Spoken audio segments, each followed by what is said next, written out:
Mesdames, Messieurs, bonjour. Au grand titre du jour, le marché de l'emploi.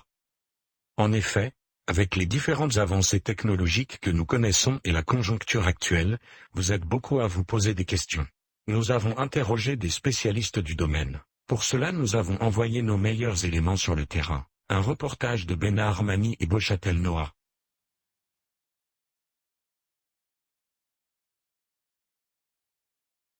Alors, nous, on est une agence d'intérim, donc principalement, les personnes viennent trouver un emploi de façon rapide parce qu'on est le relais entre des entreprises clientes et des demandeurs d'emploi. Ensuite, les agences d'intérim sont spécialisées dans différents secteurs d'activité. Ça peut être le bâtiment, l'industrie, la logistique, ou alors même spécialisées dans plusieurs secteurs d'activité, ce qui est notre cas. Donc, nous, on donne de l'emploi à toute personne souhaitant travailler dans l'hôtellerie-restauration, dans la logistique, dans le bâtiment et également dans le domaine industriel. Les tendances actuelles, nous, sur l'intérim, sur le bassin toulousain, sont plutôt orientées sur le domaine du bâtiment et de la construction.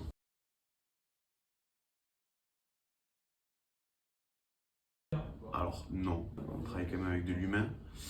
Alors certes, l'intelligence artificielle peut être complémentaire par contre, pour trier différents profils, trier des CV par rapport aux différentes offres que nous on va publier.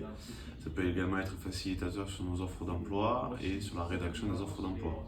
Je pense plus que c'est un complément plutôt qu'un adversaire. Alors non, je sais que nous de notre côté, notre siège fait le nécessaire aussi pour l'instaurer. Donc non, bien au contraire, on est très souvent un peu à la pointe de l'actu. Donc on essaye de suivre un peu l'avancée de la technologie et surtout de l'IA. Donc non, pas de souci. J'en ai une, que l'intelligence artificielle me remplace. Et pour moi, à mon sens, l'humain, il faut qu'on utilise l'intelligence artificielle, mais il ne faut pas qu'elle nous remplace. Voilà, je dirais ça. L'humain reste... on a besoin d'échanges et d'humains, et pareil pour un entretien. Tout ne peut pas se faire à distance, il faut pouvoir rencontrer les gens.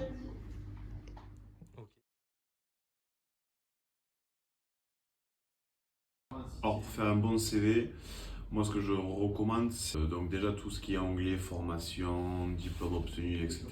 en bas du CV. Et toutes les expériences qui vont se rapprocher avec le poste pour lequel vous postulez, même si ce n'est pas dans un ordre chronologique, il faut les mettre dès la première lecture du CV, en haut du CV.